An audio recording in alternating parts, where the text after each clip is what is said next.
పరమాత్మ కోటిలింగేశ్వర వీర ధర్మజమాత పాదపద్మములకు సకల దేవీ దేవతా స్వరూపుడైనటువంటి భరత లక్ష్మణ శత్రుఘ్న ఆంజనేయ సీతా సమేత సీతారామచంద్రమూర్తి యొక్క పాదపద్మములకు మనసా వాచ కర్మణ శిరసాష్టాంగ ప్రణామములు ఆచరిస్తూ ఈ ఉత్సవ భాగంగా మూసాపేటు పట్టణంలో ఏర్పాటు చేయబడినటువంటి సీతారామ బాలరాముడి యొక్క ప్రతిష్టా మహోత్సవానికి చేసినటువంటి పెద్దలకందరికీ చిన్నలకందరికీ ఆబాల గోపాలకందరికీ కూడా శరణాగతి తెలియజేస్తూ నా శ్రేయో నియమం వినా అని మనకు ఒక శాస్త్ర ప్రమాణం ఉన్నది. ఒక నియమం రావాలన్నా, ఒక ప్రయోజనం కలగాలన్నా, ఒక మేలు కలగాలని అన్నా తప్పనిసరిగా సనాతనమైనటువంటి సాంప్రదాయం లోపల ఒక నియమం అంటూ ఉన్నది.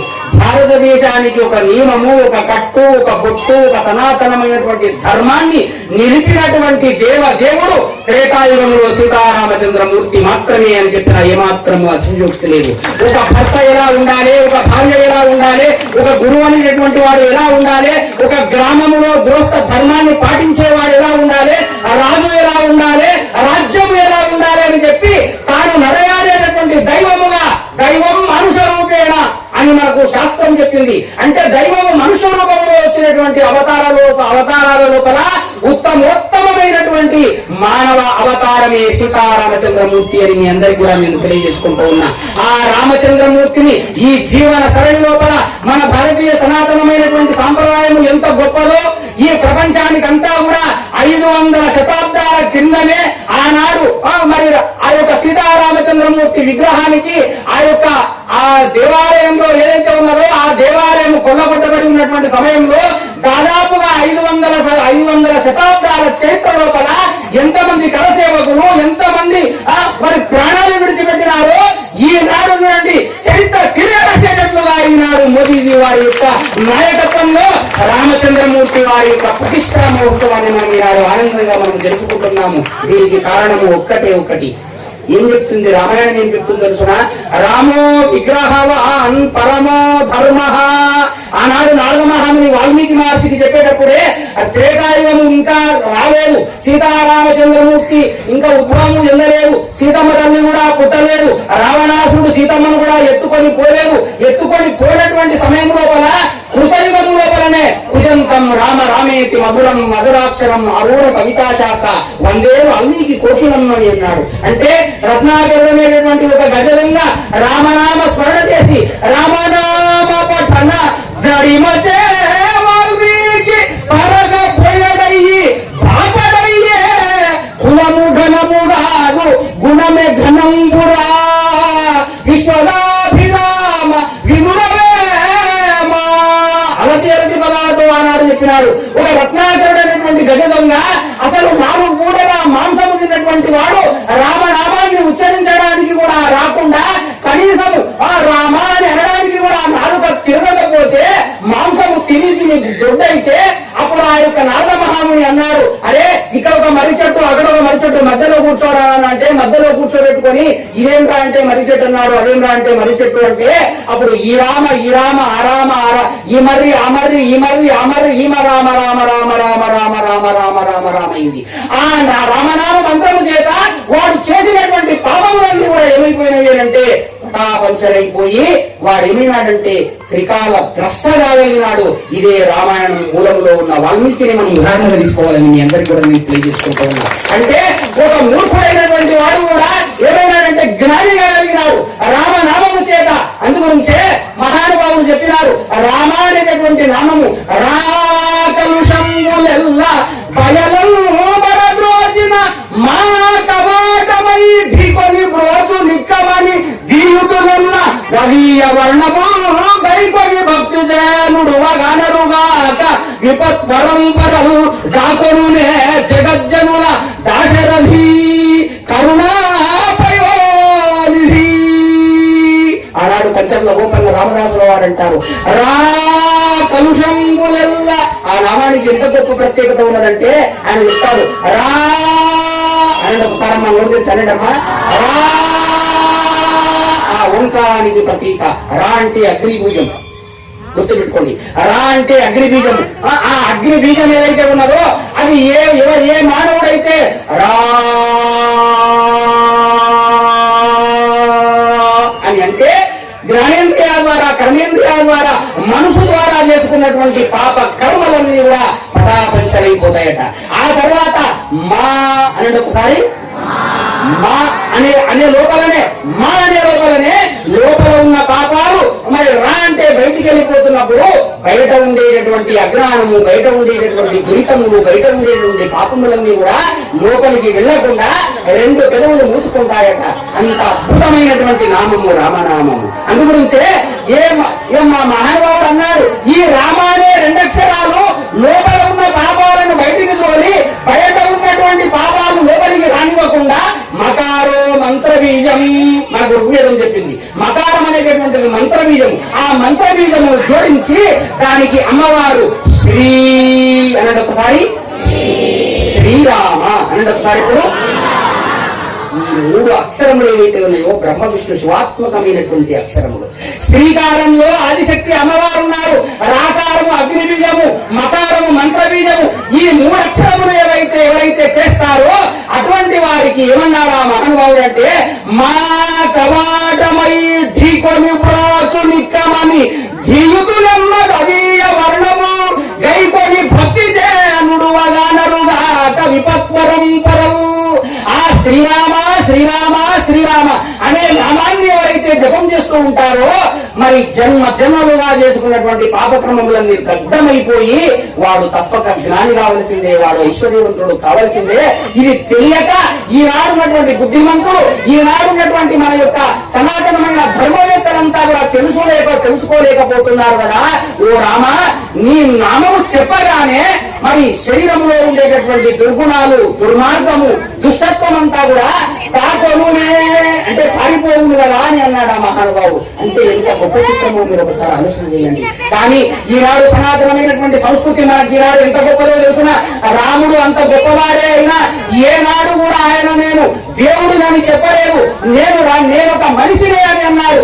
ఆనాడు ఆ అరణ్యవాసంలో వెళుతూ ఉన్నప్పుడు మారీచి అనేటటువంటి మహానుభావుడు ఏమన్నాడు తెలుసిన, రావణాసురుడి దగ్గరికి వెళ్ళి 40,000 దాదాపుగా 40,000 రాక్షసులందరినీ కూడా ఒక్క బాణముతో 18 నిమిషాల లోపల ఆయన సంహారం చేస్తూ ఉంటే అప్పుడు మారీచుడు అనేటటువంటి మహానుభావుడు కనుగుడ్లెత్తి పూర్తిగా దేవసొచ్చి కింద పడిపోయి మూర్ఛపడి మళ్ళీ రావణాసురుడి దగ్గరికి వెళ్ళి చెప్పినాడు. ఏమని అంటే, ఓ రాజా మహారాజా, నేను ఆ మహానుభావుడి యొక్క బాణాన్ని చూడలే, ఆ మహానుభావుని ధనుస్సు చూడలే.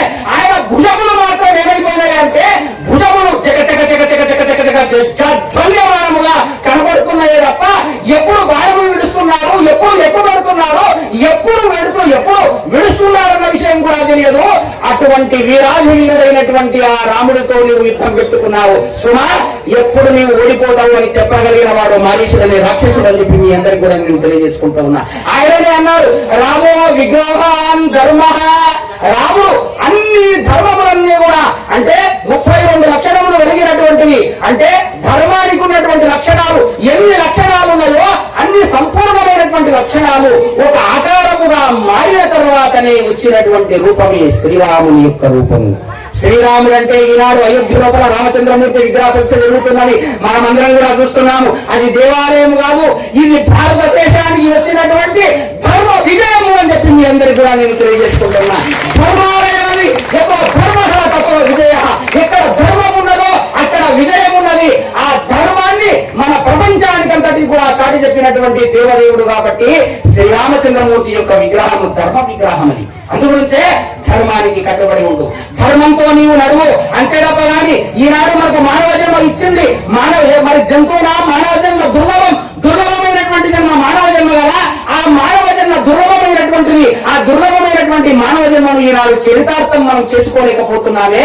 అందుగురించే మారీచుడు నీవు దేవదేవుడు అంటే ఆయన ఒక్క మాట అన్నాడు. ఏమన్నాడు తెలుసునా, నేను దేవదేవుడిని కాదు, నేను మనిషిని అని చెప్పినాడు ఆయన. ఇంకో మాట కూడా అన్నాడు, శ్రీరామ అంటే ఆనందపడట, ఇంకో నామం చెప్తే ఆయన ఆనందపడతాడట. చెప్పండి ఏ నామం?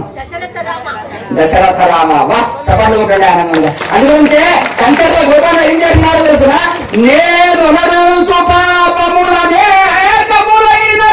నాదు జిహ్వకు పానకమయ్యని పరమ పవన నామము తొంటి చిల్క రామానముగావుమన్న తుది మాటకు సద్గతి జరుడెగావునను దాన్ని ధరింపగోరదము దశరథి కరుణాపయోనిధి. ఎంత అద్భుతమైనటువంటి పద్యం చెప్పినాడు చూడండి. ఆయన చెబుతుంటే నాకు ఆ పద్యం అనుకోకుండా వచ్చేసింది. అందుగురించి ఏమన్నారు ఆయన అంటే, ఓ పరమాత్మ, ఓ దశరథ రామ దాశరథి అని అనండి ఒకసారి. దాశరథి కరుణాపయోనిధి అంటే రామ అంటే ఆయన అందబడట దశరథుని యొక్క కుమారుడు అయినటువంటి, దశరథుని యొక్క కడుపులో జన్మించినటువంటి ఒక ప్రథమ సంతానమైనటువంటి ఓ ఇక్ష్వాకు వంశంలో పుట్టినటువంటి ఓ రాజారామ అంటే ఆనందపడతాడట ఆయన. అందుగురించే దాశరథి అని అన్నారు. దాశరథి అంటే దశరథునికి పుట్టినటువంటి ప్రథమ సంతానమే రామచంద్రమూర్తి. అందుగురించే ఓ రాజా, నేను అనేక పాపములు వహించిన, ఎన్నో జన్మల నుండి కూడా ఆ పాపములన్నీ పరిహారం కావాలంటే ఎవరో ఒక మహానుభావుడు రామ అనేటటువంటి మాట నాకు చెప్పినాడు. కానీ నేను నిరంతరము మద్యమాంసములు తినుకుంటా, ధర్మం అనేటటువంటిది లేకుండా అధర్మ జీవనము గడుపుకుంటా, మోసాలతో అఘాయిత్యాలతో అధర్మంతో నేను జీవితం గడుపుతున్నా. అయినా ఒక మహానుభావుడు ఏమన్నాడు తెలుసునా? మరి నేను నలుచు పాపములు అనేకములైనను, అనేక పాపములు చేసిన, కానీ ఒక్కటి మాత్రం నాకు చరిత్రలో నాకు గుర్తున్నది. ఏమని గుర్తున్నది అంటే, పూర్వకాలంలో నీవు అరణ్యవాసంలో సీతా సమేతంగా వెళుతూ ఉన్నప్పుడు చిరుత ఒక్కసారి ఆ మామిడి చిగురులను తినుకుంటూ ఏమన్నదట? రామా అని అన్నదట. ఒకసారి అనండి. రామా అని అనగానే ఎంత ప్రేమగా చిలుక వైపుకు తిరిగి అప్పుడు ఆ చిలుకను ఒక్కసారి ఇలా కౌగలించుకొని చేతిలో ఇలా పట్టుకుంటే, రామాయని పలుక తుది మాటకు సద్గతి జరుడెగావును. ఒక్క చిన్న మాట రామాయని అనుకొని అది ప్రేమగా ఆయన భుజం పైన కూర్చుంటే ఒక్కసారి ఆ యొక్క చిలుకను ఒక్కసారి అలా దువ్వి ప్రమానందపడి మోక్షమునిచ్చినాడు కదనయ్యా. ఒక రామ అన్నంత మాత్రమే ఆ యొక్క చిలుకకు మోక్షం ఇచ్చినావు. ఇదిగో నేను ఇంత అజ్ఞానంతో కూడుకొని ఉన్నా, ఇంత మూఢత్వంతో కూడుకొని ఉన్నా, ఇంత దుర్మార్గంతో కూడుకొని ఉన్నా, ఇప్పుడైనా నేను ఆయన ఆ యొక్క పక్షిలాగా నేను కూడా రామాని అంట. మరి ఆ రకంగా నన్ను సద్గతికి చేర్చవా అని ఆ మహానుభావుడు చెప్పడం జరిగింది. అంటే మనం కూడా అట్లే చేద్దామా? ఏమమ్మా, మనం కూడా మరణించే సమయంలో రామాయణ అంటే మనకు రామ అనేటటువంటి మాట వస్తుందమ్మా? రాదు. అందుగురించే పుట్టినప్పటి నుండి భక్తి చేసితే అన్ని ప్రారాబ్ధ కర్మము పొరగవిడవు. బాల్యము నుండి మాత్రమే ఆ రామనామస్మరణ మనం అలవాటు చేసుకుంటే రేపటికి మరణించేటటువంటి సమయంలో రామ అనేటటువంటి నామము రావడానికి అవకాశం ఉన్నది. లేకుంటే రామ అనేటటువంటి నామము ఎందుకు వస్తుందమ్మా? అలా ఎందుకు అట్లా వస్తుంది మీరు ఆలోచన చేసుకోండి. అందుగురించే మరణించేటటువంటి సమయం లోపల, అంత్య కాలం లోపల రామనామ స్మరణ రావాలని అని అంటే ఇప్పుడు నీవు తర్వాత నీ భర్త ఇద్దరు కూడా చక్కగా ఈ యొక్క రామాలయానికి రావాలి, శివాలయానికి రావాలి. సనాతన ధర్మం అంటే ఏంటో వాళ్ళకు తెలియజేయాలి.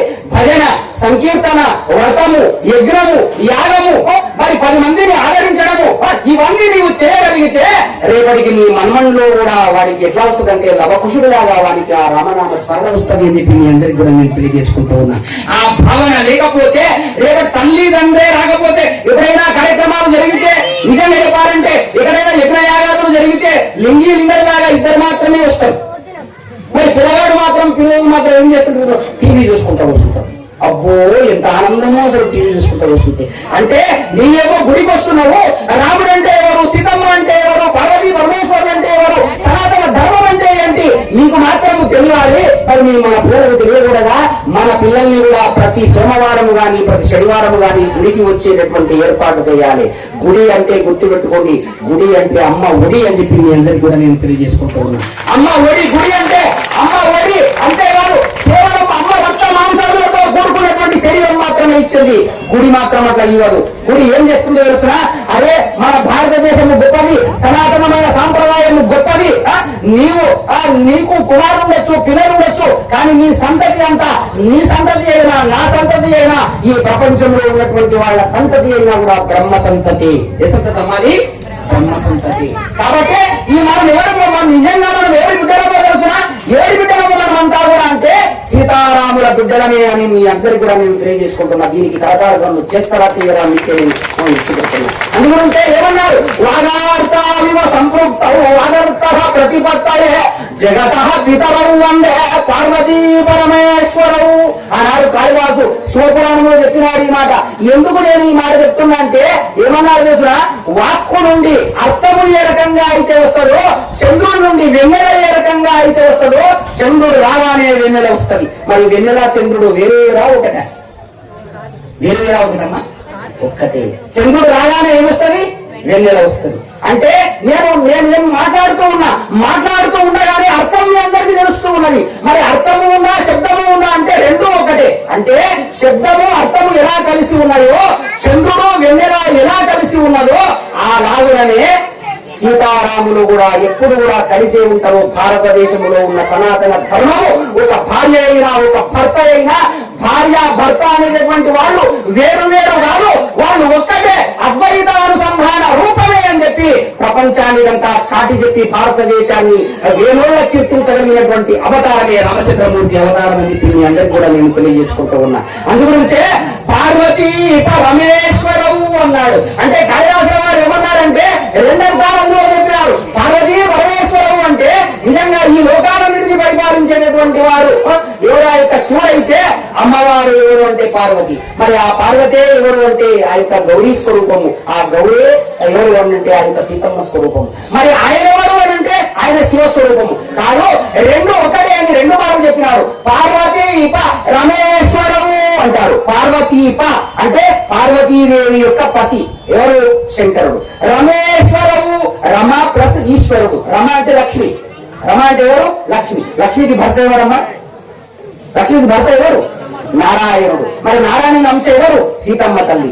మరి ఎవరు? శ్రీరాముడు. మరి లక్ష్మీదేవి అంశ ఎవరు? సీతమ్మ తల్లి. అంటే ఈ లోకాలను పరిపాలించేటటువంటి వాళ్ళు ఎవరట? శివుడు విష్ణువట. శివుడు విష్ణువు ఏకరూపంలో వచ్చినటువంటి నామమే శ్రీరామ నామము అని చెప్పి మీ అందరికి కూడా నేను తెలియజేసుకుంటూ ఉన్నా. అది మీకు తెలియనిది కాదు. ఓం నమో నారాయణాయ చెప్పండి ఒకసారి. ఓం నమః శివాయ. కేనోపాయేన లఘునా. మనకు ఏది ఆ యొక్క భగవద్గీత లోపల, ఏది రామాయణం లోపల 20 రామాయణం 18 ఆ యొక్క చాలా గొప్పైనటువంటి ఉద్గ్రంథమైనటువంటి ఆ యొక్క ఏది భారతము లోపల చెప్పబడింది. భీష్మ పితామహుడు అడిగితే కృష్ణమూర్తే చెప్పినారు. ఏమని అంటే ఒకనొక రోజు ఈశ్వరమువాచ పరమేశ్వరుడు అడిగినాడు. అడిగింది పరమేశ్వరుడు. ఎవరు? పార్వతి అడిగింది. కేనోపాయేన లఘునా అని అన్నది. అంటే ఓ నాథ, అసలు ఏ ఉపాయం చేత ఈ మానవ లోకమంతా, నా పిల్లలంతా కూడా మోక్షాన్ని పొందాలి, మా పిల్లలు చేసినటువంటి పాపాలన్నీ పరిహారం కావాలంటే ఏ నామము జపిస్తే బాగుంటది అని చెప్పి అప్పుడు సాక్షాత్తు ఈశ్వరుడిని ఎవరు ఆ యొక్క పార్వతీదేవి అడిగితే అప్పుడు ఆ పరమేశ్వరుడు ఏమన్నాడో తెలుసునమ్మా? ఏమన్నాడో తెలుసునా? ఓం నమో నారాయణాయ అన్నాడు. ఒకసారి ఇది అష్టాక్షరి 8 అక్షరాలు కలిగినటువంటి మంత్రము. ఓ పార్వతి, ఈ 8 అక్షరాలు కలిగినటువంటి మంత్రం ఉంది కదా, దీన్ని జపించమని చెప్పు అని చెప్పి పార్వతికి అడిగితే అప్పుడు పార్వతి అన్నదట, ఓహో మా పిల్లలకు ఇంత టైం లేదు, వాళ్ళకు 8 అక్షరాల.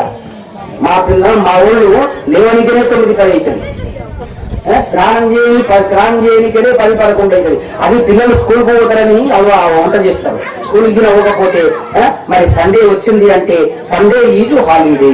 శ్రీమతి రమణ గోవింద అయ్యగారికి వంట చేసేది లేదు, ఆమె చేసేది లేదు. ఎందుకంటే ఆమె ఏంటంటే మిగతా వారాలంతా కూడా ఉద్యోగం పోతుంది కదా, నాకు ఇప్పుడన్నా సెలవుద్దా సండే రోజు మీరు అనుకోండి ఈనాడున్నారు. అంటే వాడు పనికి మారినటువంటి వాడు మన యొక్క సనాతనమైన సాంప్రదాయాన్ని తీసి వాడి సాంప్రదాయాన్ని వాడు రుద్దినాడు. నిజంగా చెప్పాలంటే సోమవారము శివుడికి మనం ఏం చేస్తామంటే నమస్కారం చేస్తాము, దేవాలయానికి వెళ్తాము. మంగళవారము అమ్మవారు మంగళగౌరి అని చెప్పి అమ్మవారి ఆలయాలకు వెళ్తాము. బుధవారము గణపతి బుద్ధికి ప్రతీక బుధవారం అని చెప్పబడింది. చూడండి వారాలు సనాతన ధర్మం ఎంత గొప్పదో మన సనాతన సంప్రదాయము. గురువారము మనకు అజ్ఞానాన్ని వదిలించి అజ్ఞాన దినరాందస్తే జ్ఞానాంజన శలాగయ చక్షు విలీతం చేరా తస్మై శ్రీ గురవే నమః. అజ్ఞానము తొలగించి జ్ఞానం అనేటటువంటి జ్యోతిని వెలిగించినటువంటి గురువారం రోజున మరి గురుదేవాలయానికి వెళ్తాము, గురువు సమాధులకు వెళ్తాము, ఆయా సాంప్రదాయాల్లో ఉన్నటువంటి గురు పీఠాలకు వెళ్ళి మనం ఏం చేస్తుంటామంటే నమస్కారం చేస్తుంటాము. శుక్రవారం రాగానే చక్కగా పాదాలకు పసుపు రాసుకొని గాజులు గలగలమంటూ ఉండగా చక్కగా మనం ఏం చేస్తామమ్మా, లక్ష్మీ పూజ చేస్తాం. చెప్పండి కొట్టండి ఆనందంగా. అబ్బో మా తల్లులంతా మీరుగా పార్వతీదేవిలాగా, మరి సరస్వతీదేవిలాగా, లక్ష్మీదేవిలాగా తయారై వచ్చినారు. పిల్లలు కూడా అట్లే ఉన్నారు, ఇప్పటికి ఇట్లే ఉండాలి. ఎందుకంటే మన సాంప్రదాయం ఎట్లుంటుందంటే పండుగ రోజు మాత్రం ఇట్లా ఉంటారు, ఇక మళ్ళా రావాలి రామ ప్రతిష్ట అంటే మళ్ళీ వచ్చే సంవత్సరం వస్తేనే మళ్ళీ ఇట్లా తయారైతాం, ఇక లేకపోతే తయారు కాదు. కానీ అట్లా కాదు, ప్రతిసారి ప్రతి రోజు కూడా ఇలాగే ఉండాలని మనకు శాస్త్రం చెప్పింది. శనివారము ఆంజనేయ స్వామిని కొలుస్తూ ఉన్నాము, శుక్రవారము లక్ష్మీదేవిని కొలుస్తున్నాము, ఆదివారం రాగానే వాడు మనకేం చెప్తుండో తెలిసిన సండే ఈజ్ హాలిడే అని. ఆదివారం అంటే మీరు బాగా గుర్తుపెట్టుకోండి, ఈనాడు స్వర్ణాక్షరాలతో రాసుకోండి, మీరు గుర్తుపెట్టుకోండి. ఏకో నారాయణాయ ఏకోశ్వరాయ నిర్వికార నిరంజనాయ సర్వాత్మతత్వ రూపాయ సూర్యనారాయణ మూర్తయే నమో నమః. ఆదివారం రోజు ఏ వారము అంటే ఈ సృష్టికి వెలుగుని